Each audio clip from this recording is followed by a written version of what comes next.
Well, welcome. Thank you for being here. And congratulations on all your success. Thank you. Congratulations. I want to talk about Taylor Sheridan if I can. The mind of this man impressed me. For those who don't know, you play Aynsley on Landman, which hit me like a ton of rocks. I mean, I didn't know I needed that show until I started watching that show. And why don't you tell everybody who doesn't know yet what Landman's about? Oh boy, it's about the oil industry, and family and chaos. And my character plays the daughter of the landman. Yes. And it kind of makes his life as complicated as his work life. His home life is just as crazy. Yeah.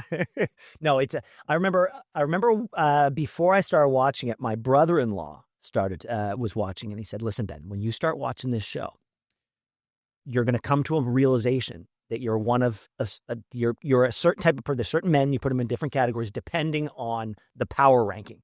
And I said, "What are you talking about?" He said, "Well, there are three characters that you as a man are going to pay attention to. There's the mother, there's the daughter, and there's the lawyer. And depending on your particular power ranking, that's the type of person you are." I think this year we add Demi Moore's character. She had a small role in the first season, but there's a knock on Taylor Sheridan that he writes a certain type of woman, but the women that I see on that show are strong, independent women who are very well written, but I can't speak for a woman.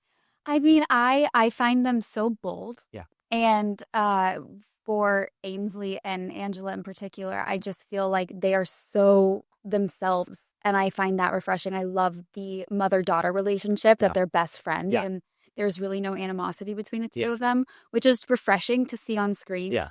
But yeah, we're portraying this certain type of woman that does exist in this world. So. And what about? I mean, you've worked with Taylor before in 1923. Congratulations. Different type of clothing, fewer frocks, if I think we could say. Very, very different.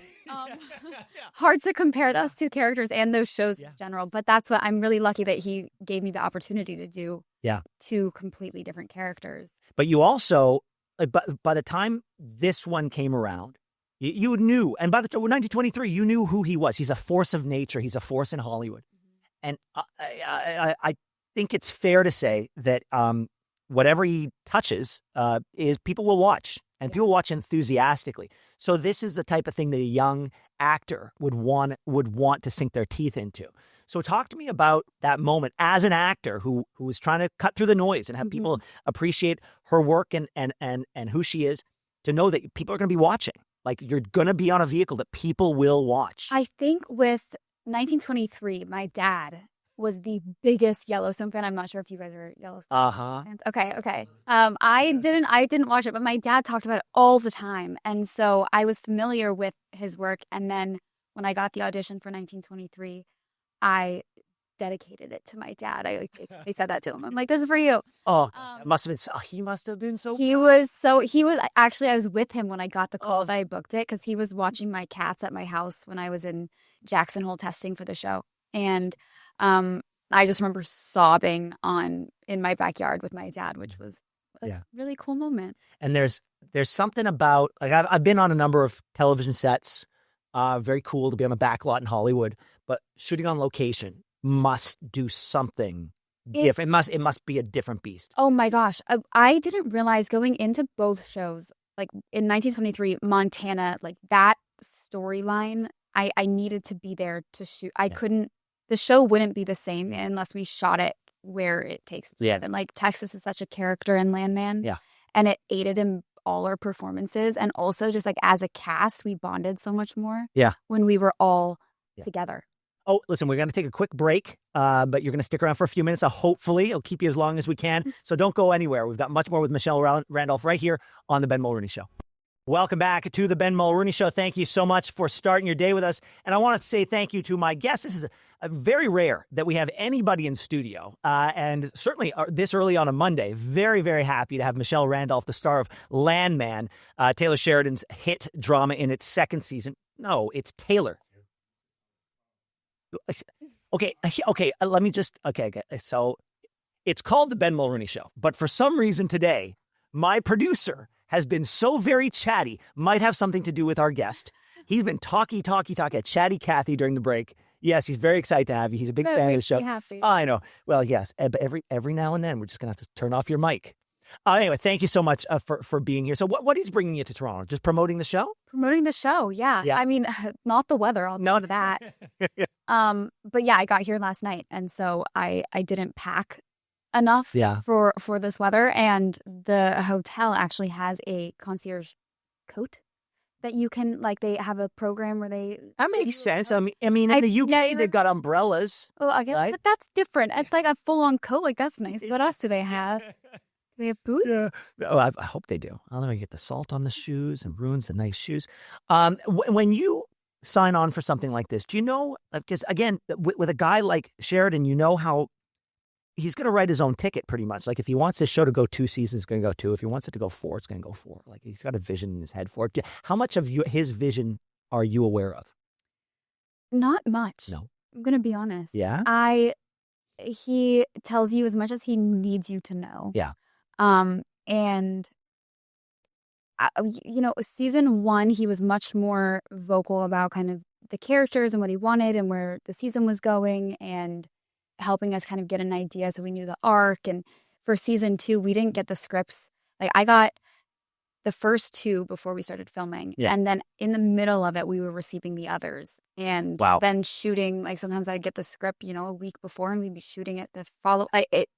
It's all over the place. It moves fast. Yeah. And, I have to assume that the harshest critics of an actor's accent, right, would be the people from that place. And so how has your, I can't judge. I'm not from Texas. How has your Texas accent been received by the people of Texas? Really good. Yeah. Most people are surprised when I don't have an accent. I was surprised when you walked in. Oh, were you? Yeah. I actually really enjoy doing the accent because it's become such an important part of my process as an actor because I had never done an accent before. And it adds, especially with Aynsley, a layer to her that just like as soon as I put that on, I'm able to be her easily. Yeah. Because it's such a separation from myself. But I worked really closely with a dialect coach. Yeah. For that. And we went through so many different sounds and we ultimately landed upon this one accent. And then it was just like finding the little moments where we made the accent like uniquely Aynsley. Yeah. So that was one of my favorite parts of preparing for the role. See, I think that's so cool. I'm always impressed with actors and their process and how they get there because I try to imagine, like especially with British actors, when they come to North America and they put on a British accent, I just envision that as one more layer of things that you've got to keep straight in your head that might prevent you from, connecting with the material and connecting with the character. So are you saying that as you build out that accent, it just becomes part of the, like, it's not an extra layer, it's not something you got to overcome? No, if anything, I think for me, like all my work is in the prep. Yeah. Like everything I do, I want to get onto set and then let go of everything and it just becomes natural. So the accent actually, I think, helps so much. It's not something that you think about. At first I did more so, and now it's just, it falls out of me. There's something really cool about, I have to assume, being an actor today working in television, because back in the day, if you were to do network TV, that would take up about 2/3 of your year, right? You do 24 episodes, but now you get to work on cinema level television over, 10 episodes? 10 episodes. 10 episodes. Yeah. I'm sure it's very hard work, but it does allow for more latitude in you. And the people you're working with are some of the biggest movie stars and biggest stars in the world. I mean, the fact that, like, I watched the first season, I was like, there's no way that Demi Moore isn't playing a huge role in season 2. She wouldn't have taken this tiny little role in season 1 unless it was a setup for a bigger role in season 2. And so to see that validated is fantastic. You got Demi Moore, you had John Hamm last season, you've got Billy Bob Thornton, you've got Colin Feore, great Canadian, by the way. Taylor Wallace, another Canadian. I know, I just found out she was from British Columbia today. But so it does allow for you to gain this experience on like cinema level television. But, the next step obviously is big screen stuff. And you're good. Are you going to be in the new Scream? I am, yes. Yeah, that's cool as heck. I'm really excited about that. We shot that in Atlanta, but then Landman, we shoot for like 5 months out of the year. So it is nice to have, 7 months of your life. Yeah, no, it's true. But back in the day, if you were to do a big TV show, it would take up I mean, oh my gosh, yeah. Some of my friends, I mean, still, it's like 24 episode. yeah. You're there for 10 months out of the Yeah. year. Yeah. I cannot imagine, especially just being away from your family. Yeah. Like being on location Yeah. is hard in that way. So what can you tell us about Scream? Probably not much. Nothing. Too scared. No, duh. Yeah. Kevin Williamson directed it, who created the franchise. And so it was really, really cool to work with him on it. And what's it like with Ali Larter? You know how she got her start, right? I do. Yeah, Allegra Coleman? She has some pretty iconic stuff. Yeah. So, like, for people who don't know, back in 1996, Esquire magazine did this promotional stunt where they tried to create a fictitious it girl named Allegra Coleman, and she was the face of it. Oh, wait, I didn't know that. Yeah. Go back. Allegra Coleman, go to 1996 Esquire magazine. There's her as a young ingenue pretending to be this person who was having relationships with David Schwimmer and things like that. And they created this buzz around a fake actor. Wait, I've not heard of this. Yeah, no, it's true. I can't wait to ask her. And so then agents were trying to call Esquire magazine, trying to book this Allegra Coleman person, and they eventually said the cat's out of the bag, and that's how she got booked in Varsity Blues.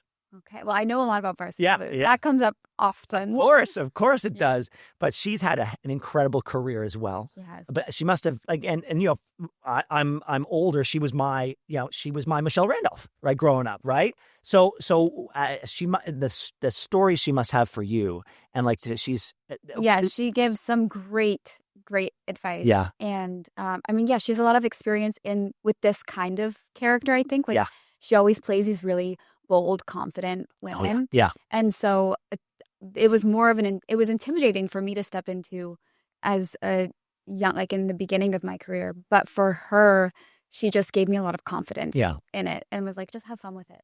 Now, Go for it. And again, I don't want to ask about like what's going to happen this season, but general themes and feelings that you're going to be taking us on over the course of the rest of the season. What can you tell me about that? Where is if I'm a passenger in the Landman car and you're driving, where are you taking us? We are taking you. Well, it's where the business meets family. That's my like little log line for season 2, where the business meets family. And I mean, it's so hard to speak for everyone else's role because I would give it away. But for Aynsley, I think she's starting to realize that she can become her own person. And she's so closely connected to her mom, and she loves her family except for her brother. And she does love him, but of course she does. Everybody loves there. Yeah. Yeah. I mean, yes. Like by and large, we all love our siblings. Yes. I mean, we just show it in ways that only siblings can appreciate. Exactly.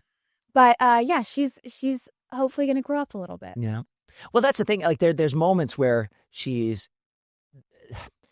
I think we're all waiting for that moment, right? When because I think she's far smarter than people give her credit for. She's far more confident than people get. Like she's not. I think the naivete is probably. Man, I'm waiting for that moment as much as everyone else is. Yeah. Every time I get a script, I'm like, where is it? Yeah, where does she have this light bulb moment? It's coming. But there was moments of it in season 1. Yeah.